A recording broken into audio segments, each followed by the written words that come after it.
Hi, welcome to the continuation of the Magical Nordic Tarot with the Nordic Compass.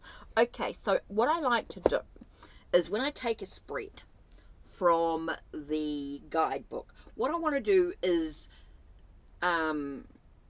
maybe expand it in some way.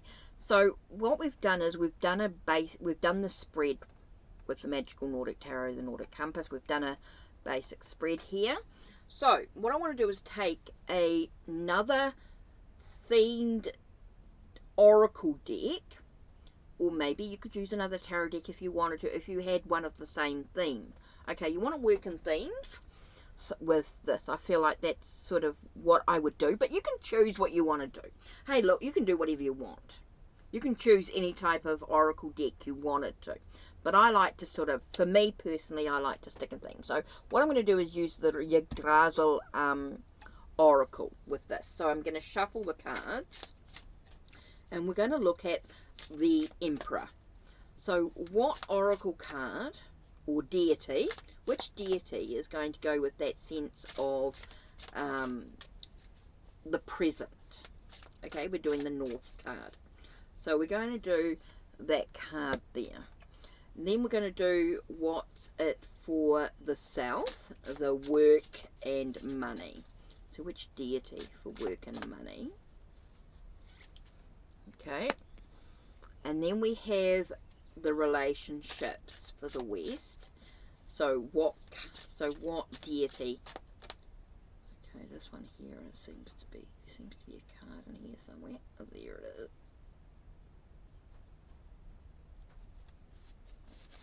Okay, that's for the relationship. Now for the outcome. Okay, for the outcome.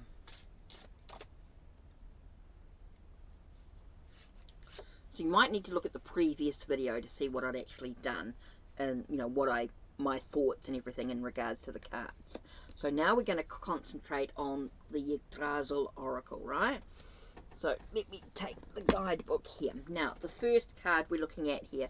Now, we had the Emperor here, so that was talking about the present situation as you're feeling like you've got to be in control. You're the one that's got to be the leader. You're the provider. You're the one that's got to do everything. And that feels like your responsibility. You feel like you are responsible for everything. Okay, so the card here we have is Urdabrun. Decision, performance, and impact. Okay, so it feels, yeah, again, you feel like you are the one that's got to make all the decisions. You're the one that's got to help make all the performance. You know, you've got to perform all the time. You're the one that's got to be in control. And you're the one that's got to make an impact on the journey, on your life. Okay, so let's have a look here.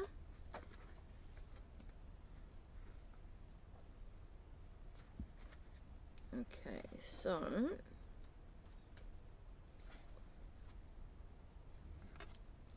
just trying to see what the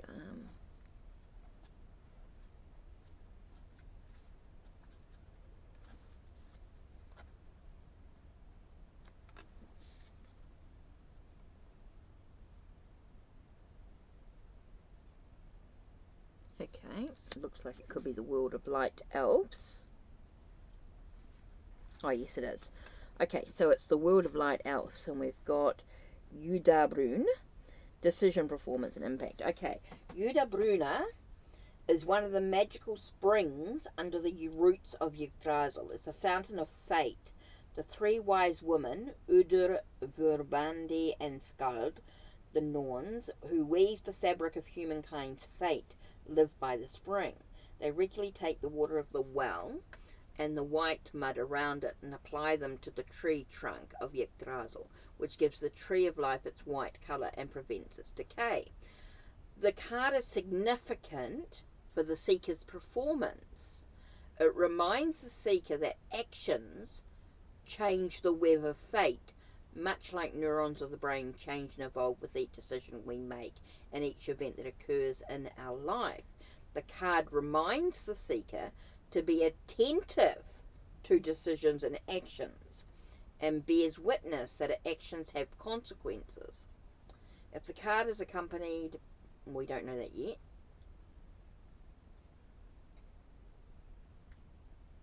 Okay. The card represents the future outcome of the seeker's question. For the seeker, it's important to pay close attention to the placement of the card. Oh, okay, I haven't got that yet. Okay, so basically it reminds us, because we said that we feel like we're responsible, okay? So it reminds us that we actually have consequences to any actions that we actually take. I think that's really important for us right now. Okay, so we're looking at South, which is work and money. And we have Gifyun, claiming new ground. So again, we get that sense of foundations being rebuilt. So we feel like everything's overwhelming.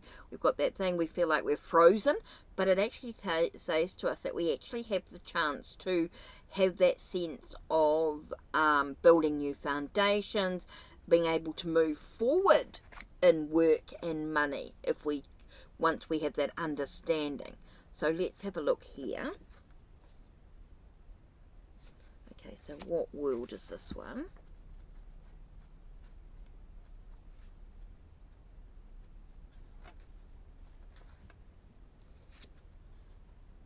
Nope.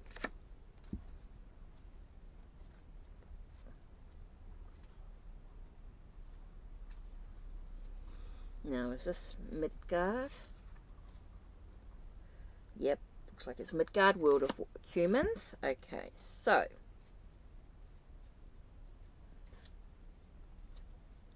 let's have a look. Now, I wouldn't normally do this if I was reading for a client or anything like this, but because I'm reading for myself, I can sort of dive into the cards a little deeper. Gufyn is the giver, the ground-breaking maker of new land. She is the wife to one of Odin's sons, Skuldur.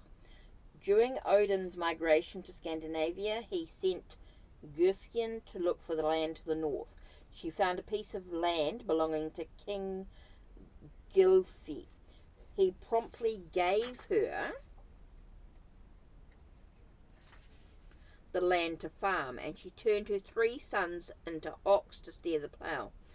Gufyn's plough was so powerful, oh, that's interesting, that she broke a piece of land away from the country of Sweden, an island now known as Zealand, because of the legend of Gufyn. Interesting. It was recognized method for women in old Iceland to lay claim to land by driving a young cow around it. The card of Gufyn represents new territory for the seeker. This can literally mean travel to a foreign place or relocating. Okay, so just for example, it's not really going to be representation of me in regards to, I'm not going to be physically traveling, I'm not going to be seeking, I'm not going to be relocating, but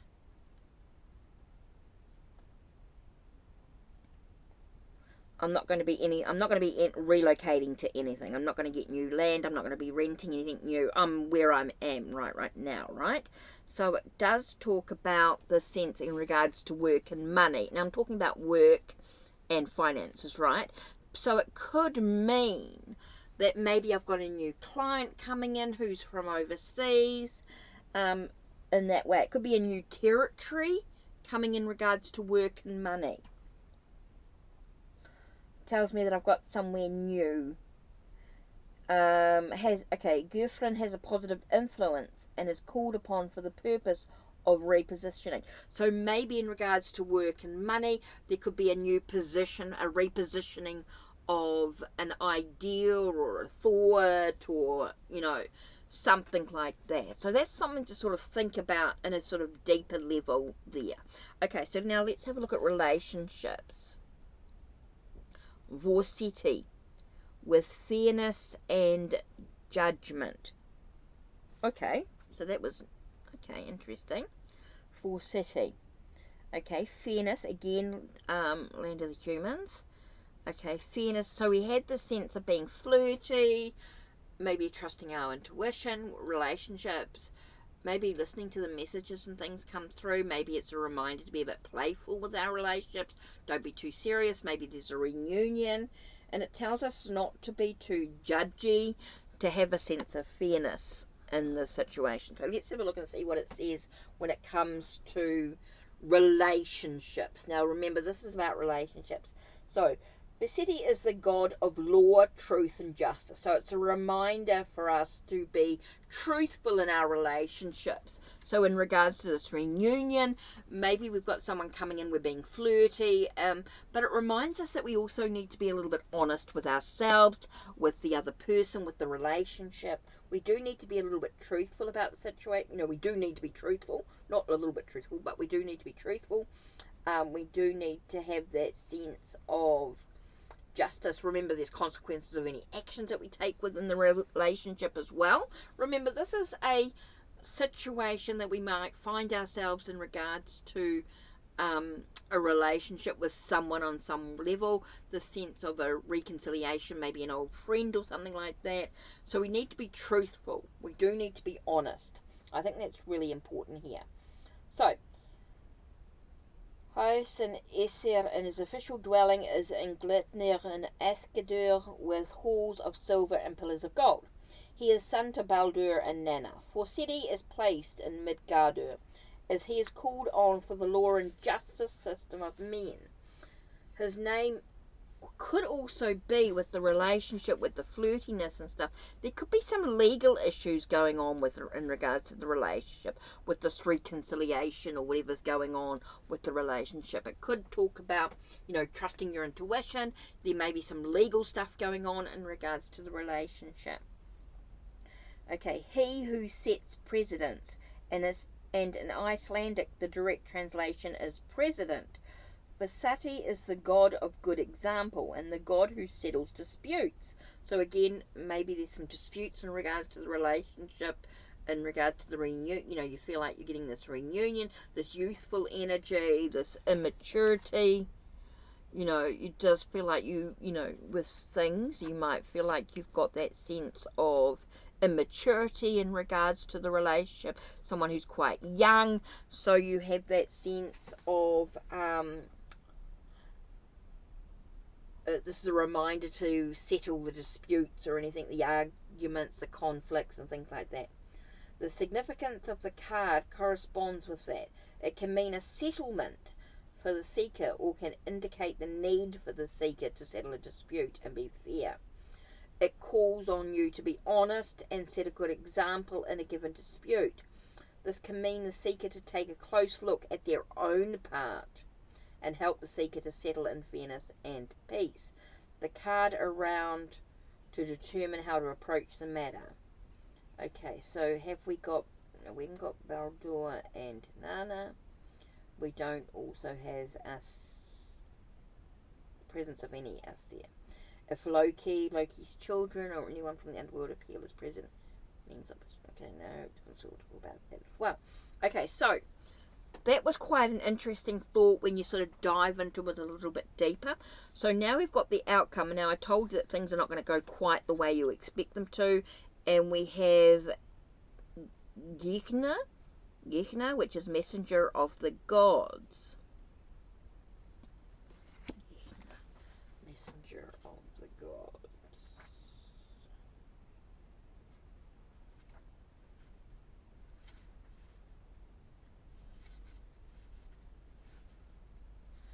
Which I think is, yes, it's the world of dark elves. Okay, so I was right about that one. So let's have a look at this. No, that's good. Okay, messenger of the gods. Gechna is one of Frigg's maidens. She is the one who brings messages between the gods in Askadur and beings in all the other worlds. She rides a horse called Ofvapnir, who can tread over water and in the air. In the spread, varying by the placement and significance of the world in which she is placed, she represents a message. So outcome could be that you need to communicate more. She talks about communication. So it's important to be able to communicate. So when you feel like things aren't quite working out the way you want to, it could be because of a lack of communication in the area that you needed to. You didn't sort of talk about what you needed. You didn't talk about what needed to be done. You didn't talk about your wishes or your fears. It does tell you to stay focused on your wish or aspiration and to verbalize it.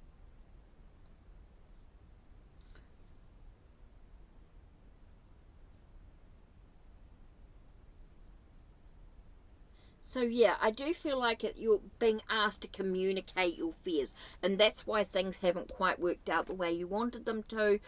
You know, you haven't because you haven't been able to communicate clearly what you want, what you desire, what you expect. You haven't been able to communicate clearly. So that's interesting when you look at that. So that's another thing that you can do, is you're adding another layer to the reading. And I love that. I love being able to do that, to add that extra layer. So adding another oracle deck of some sort, or maybe you add another tarot deck, whatever you want to do, is you're going to add another layer to the reading. So that's part 2. So don't forget to check the links down below. Check the links on my channel. Like, subscribe, and ring the bell so you know when the next video will be uploaded. Take care, and blessed be.